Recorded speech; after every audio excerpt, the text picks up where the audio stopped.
of funding programs, including the $145 million National Environmental Science Program. It's great to have Dave talking, so I'll just come up now. Welcome, Dave.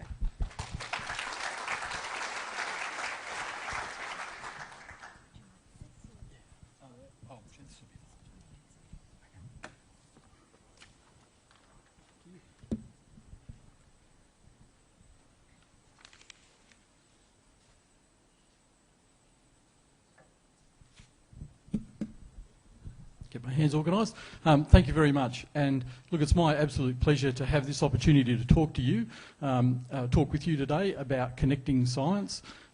Absolutely delighted at the theme for this conference about sharing science for better outcomes. It's a fantastic topic and one that's obviously resonated with so many of you here today, and it's great to have the opportunity to talk to you. Perhaps my talk's going to be a little different to some of the others that you're going to be focusing on for the next couple of days. What I'd really like you to think about during my talk is not about me. I might share a little bit of my experience, but I'd really like it to be an opportunity for you to reflect on what place you play in that space of sharing science for better outcomes. The topic of my talk, it's a great concept, but it's not in my job description, budget or busy schedule. You could probably argue for me it is, but I'd like you to think about it from your perspective and whether in fact that is in your job description, whether it is in your busy schedule, and whether you've got some budget that you can play in that space. So it's a fantastic conference over these 3 days to have what I know was originally going to be a 2-day event, expanded to 3, 285 projects, 5 concurrent sessions, and over 1,000 or around 1,000 participants now. So there's something about this topic, about sharing science for better outcomes, that obviously resonates with you. Everybody's busy people.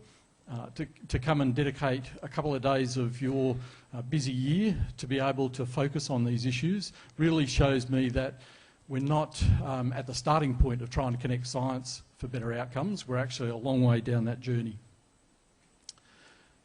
At the end of the day, it's not about structures, and I think when I look at what's happening here in South Australia with South Australia and the NRM network, there's a fantastic set of connections that already exist here between researchers, between policy people, between the funding bodies as well as the community.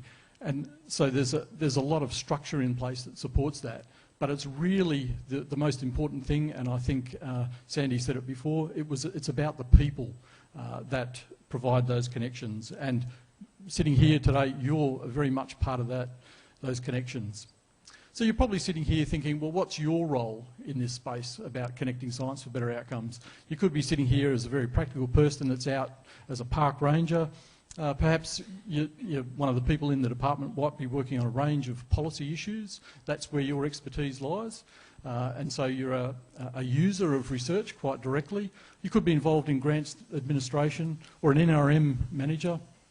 There's lots of different places we fit in. And perhaps for you, when you think about it, maybe you don't fit into one of those individual categories. You might actually fit into a number of them. And in different parts of the work that you do, you might operate at different levels and different capacities. So I guess for the next 20 minutes or so that we've got left, you've no doubt got a whole pile of things that are running around in your mind about what your normal day job involves. You might be thinking about budgets. We're getting to that time of year when people start thinking about the budgets for next year, how you're travelling for this year. You've got staffing, resources, and it doesn't matter whether you work in government or whether you're in a practical organisation out on the ground doing work. We've all got millions of things on our minds. So I'd ask you to just try and put those aside for the moment and focus on your role in connecting science and policy and for better outcomes. So I've sort of characterised here that there's 4 broad areas: research, policy, grant administration and management. Of course, those things aren't unique. They're not completely separate. But I think it is important to recognise that there are different perspectives that come across depending on where you fit into the process of connecting science and where you want to share science. At the very top, at the centre, there I've got science communications and knowledge brokering.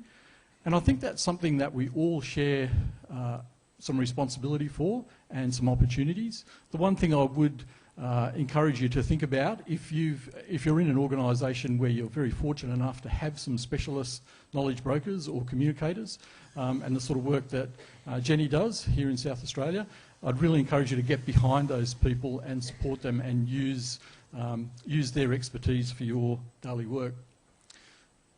I'm quite lucky in my position with the Commonwealth Government that I sit in the centre of that space. One of the roles that we have is managing a number of research programs, the biggest of which, as Sandy just mentioned before, is the National Environmental Science Program, which provides about $142.5 million over 6 years to 6 consortiums of research organisations which are spread across the states and different partners from government, from university, state government as well as Commonwealth. It's a fantastic program to have a minister at the Commonwealth level that's so supportive of that fund. It's quite a tight time, as everybody knows, for getting funding for research, and we're very fortunate that he's been very supportive behind that. And one of the things that sort of really encourages me in that role is our minister sees that as a national program. So while it's funded by the Commonwealth Environment Department with Commonwealth government funding, he sees very much the benefit of that being for national outcomes. So the parallel, I guess, for you to think about wherever you fit in is the research that you're doing. It may have a very local relevance, or perhaps it's a statewide relevance, or perhaps even a national relevance. And it's great to see people thinking in that space where we're not focused on those immediate boundaries around where we operate, but thinking more broadly. The National Environmental Science Program follows on from a couple of programs you might have heard before. There was a National Environmental Research Program prior to that, and the Commonwealth Environment Research Facilities Program. But my team back in Canberra looks after a couple of other programs. Australia Climate Change Science Program, which is being rolled into the National Environmental Science Program this year. We also look after the NRM Stream 2 Planning for Climate Change. And I know there's quite a number of people here at the conference and a couple of presentations which are very much tapped into that work. From a research point of view, maybe that's where you fit in. Maybe that's where your perspective is. You might be sitting in a research institution, actually doing some research. From my team's point of view, we deal with a couple of Australian government organisations. So there's the Australian Antarctic Division Supervising Scientists branch, which is up in Darwin looking after the uranium mine, the Ranger uranium mine, and the Office of Water Science, which does a lot of work which connects with quite a number of people in different states, including South Australia. And we also have direct contact with a bunch of people in state government research organisations.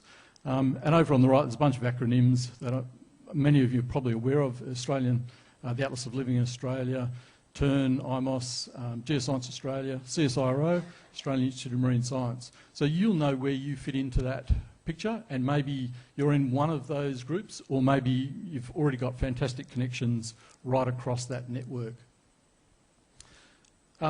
We're quite fortunate that the scope of the National Environmental Research Program, National Environmental Science Program, is quite broad, and the application of the research there is not just about better outcomes for the environment per se, but we work with colleagues right across the Commonwealth Government, including agriculture, water, Australian parks, as well as we've got connections with people in the Prime Minister's and Cabinet area that look after Indigenous policy.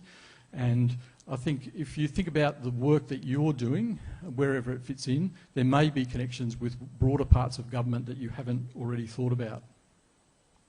Or maybe you're sitting in a management agency, and whatever that is, whether it's an NRM organisation, or whether it's part of a government program, or you're out there actually on the ground in some kind of an agricultural business. Maybe that's where you fit in, and you have your own perspectives and your own needs for research. So just thinking about that broader framework, what is it that you do on a daily basis that you can do to help share science? Coming along to the conference like this is obviously a really fantastic opportunity in lots of ways, but there are different things that we can all do from our different perspectives. And I'll just give a bit of an unashamed plug here for the NRM Rain newsletter that Jenny puts out every Sunday.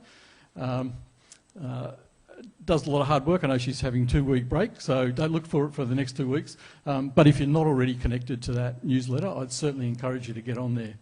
give a little plug for the Chirp, which is a little e-newsletter that my team back in Canberra puts out once a week, and that covers some key things that are coming out of the National Environmental Science Program, as well as a short snippet on a couple of other initiatives that are happening at the Commonwealth Government level.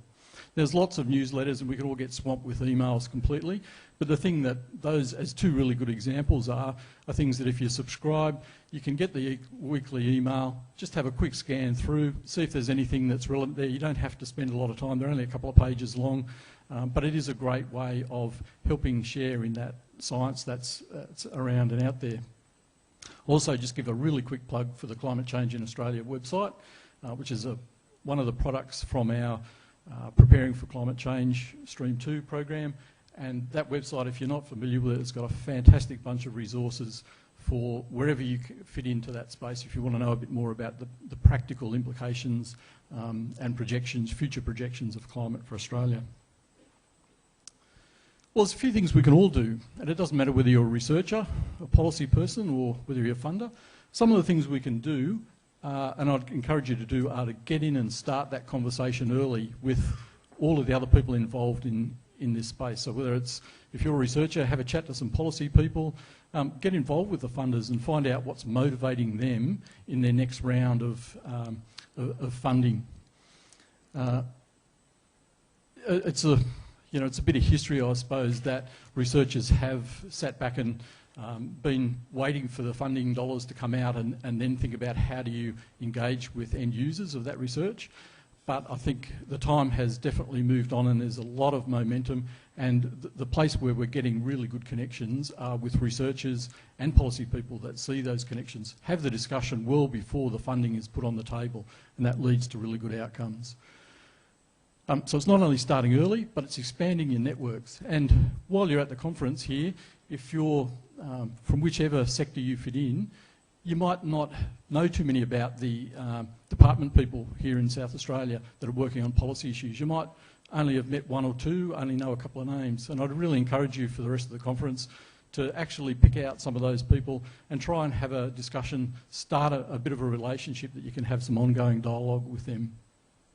And I think one of the key things to think about is your different perspectives. Be aware that your perspective, wherever you fit in, is quite likely to be different from somebody else. If somebody else is working on a policy space, you might think there's a lot of commonality about the issue, but others probably have a very different perspective.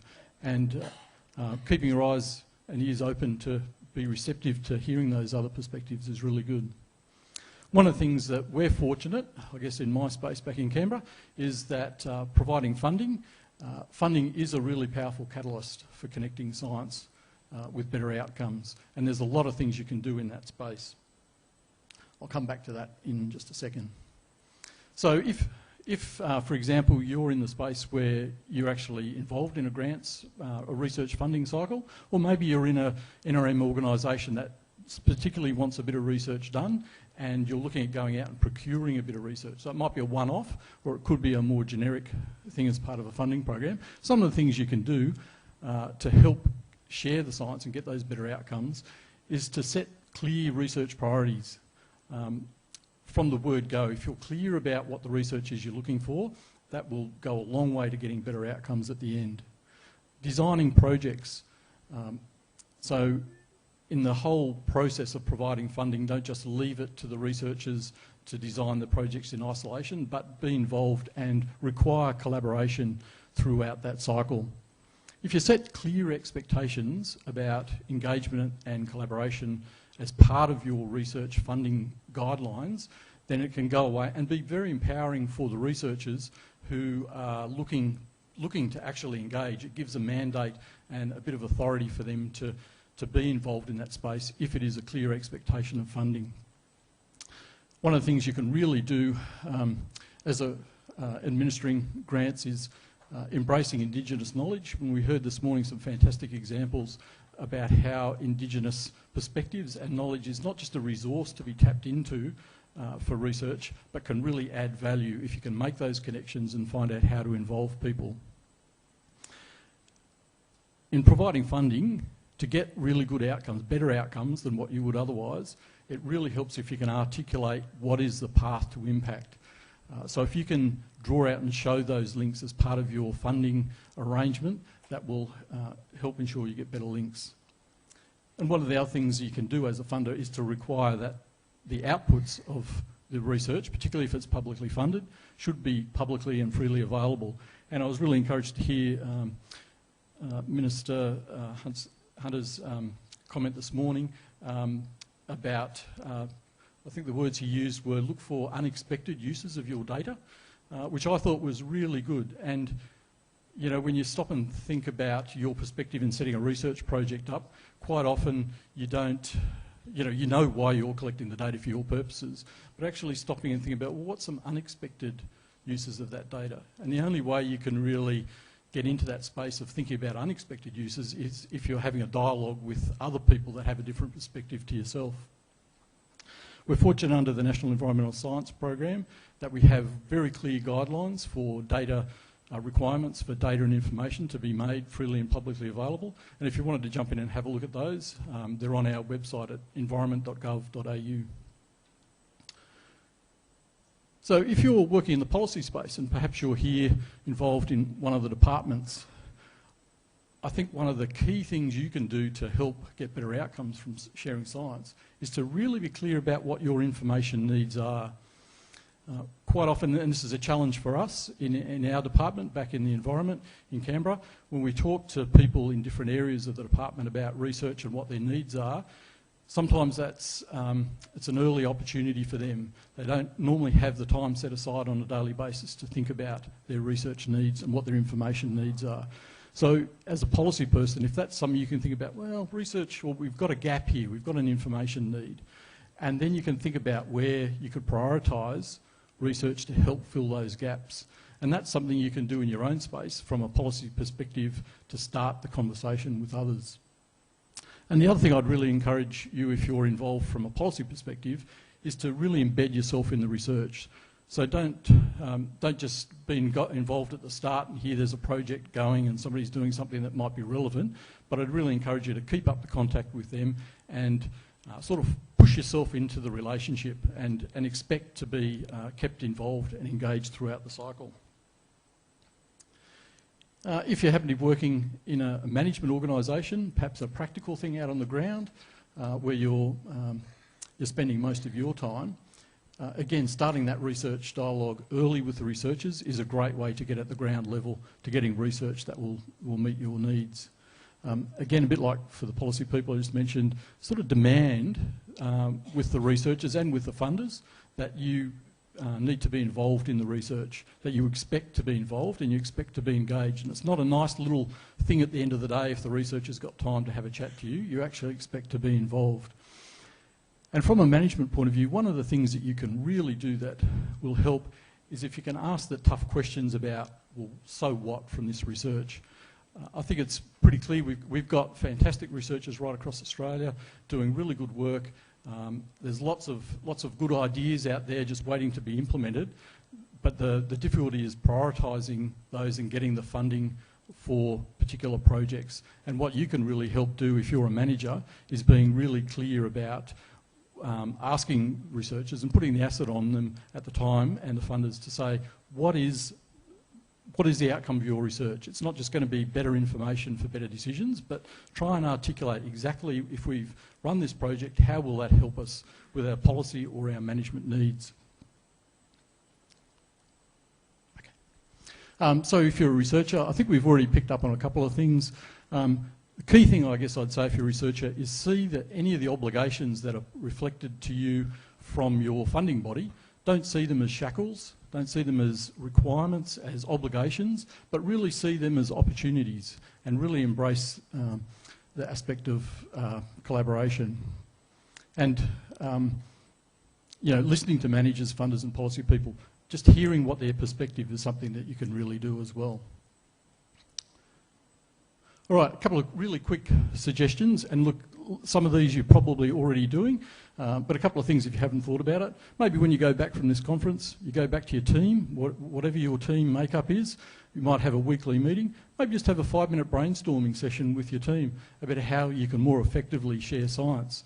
So what's some of the ideas that have come out of attending this workshop that you think you can implement? You don't have to sit round and sort of have anything formal and prioritise them or anything else, but just share those ideas, and you never know, there may be one of those that sort of resonates with your team and you might be able to follow through on. Get somebody along to your next meeting with a different perspective. So if you're in a research organisation, maybe get one of the people that you've met at the conference from the policy area, just invite them along to your next team meeting to give a bit of an update on what things are like from their perspective. What are the issues and what are their needs and drivers? We've already talked about the NRA newsletter. I think if you can flick that around to other people, you have a look, you see there's an article or there's a bit of research in you think, oh, maybe that's interesting, maybe it's got an application in another way to what it was originally intended. Flick it on to somebody else and encourage a bit more broader discussion about it. And I think where you've got examples of how science has supported better decisions, actually really get out there and promote that. Quite often we sort of move on from our successes, I think. So at the end of all this, you're probably sitting there thinking, well, my job description doesn't have any of this stuff in there. I don't really have a budget to do it, and I don't really have the time.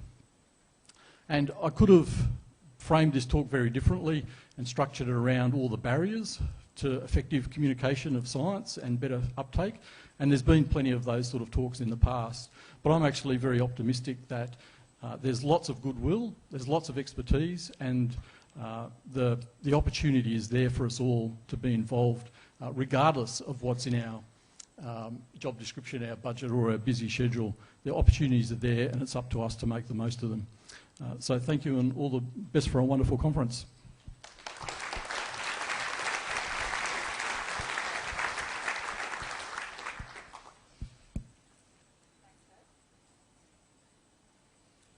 Thank you, Dave. So sorry, don't go away. I might ask you and Emma to just come up the front just quickly. We've probably got time for just probably one or two questions.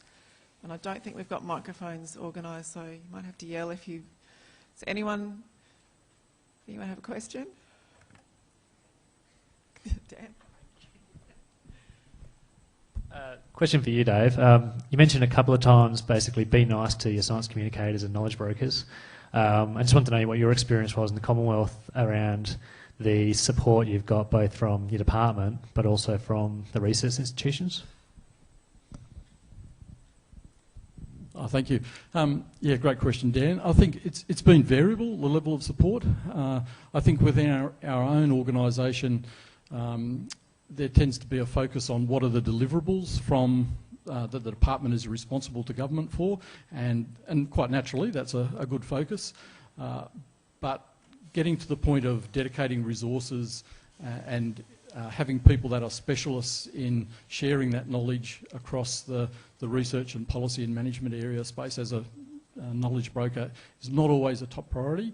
So we've had to push fairly hard in some ways on that. I think within research organisations there's a really good awareness. I mean, I think when you look at a bunch of researchers, you know the ones that are actually get the value of their communication, that are really supportive, really out there. I mean, I think you just listen to Emma's bio about the number of things she's been involved in. There are people that naturally do that. And I think the challenge for us is to support those people in those efforts, but also try and, where we can, get a bit of funding and dedicated resources for specialists in that field. But in no way should researchers or policy people leave that as a job for one of those communicator people to do. It's a part of everything that we all need to do. Can I just be opportunistic here and say that right now Radio National and the University of New South Wales are running a Top 5 Under 40 program, which is a program explicitly designed to help youngish researchers, scientists communicate their science. So if you are under 40 and you're interested in being part of that, the applications are due May 8th, and the online way of applying is either through Radio National, Top 5 Under 40 or UNSW. And it's a great program to go and spend a couple of weeks getting trained up on how to communicate science. Well, time for one more question if we have one. I can't see. So. I've got a microphone coming to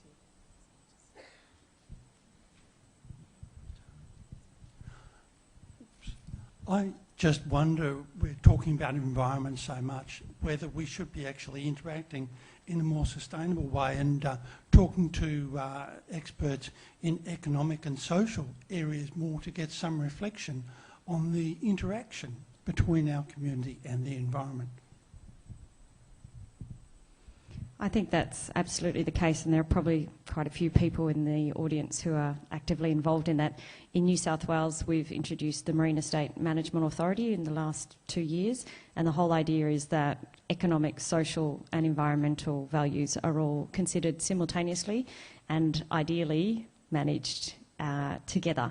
And one framework for doing that is to take those processes through a risk assessment framework, identify the values that are social, economic and environmental, consider them all together. It requires a huge amount of expertise and a lot of translation across disciplines and across policy fractures.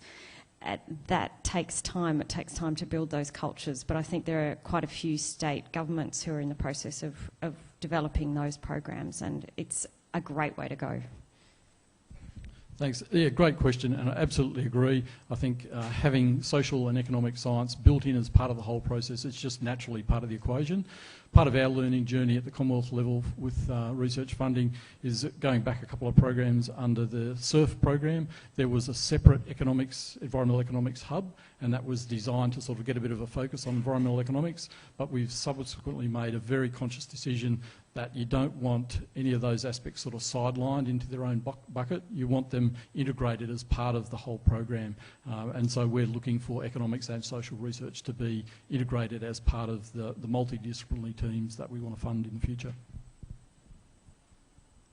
Right, well, thank you. We'll leave the questions there. I would like to thank Emma and Dave again. If you could thank them. We do have something for them. And it's a really great start to the conference, so thank you both so much for your presentations. Thank you. And just please, everyone, if you could please be seated a minute before 11 o'clock for the next session, just so that we can actually start on time and finish on time. That will be great. But enjoy the break and network.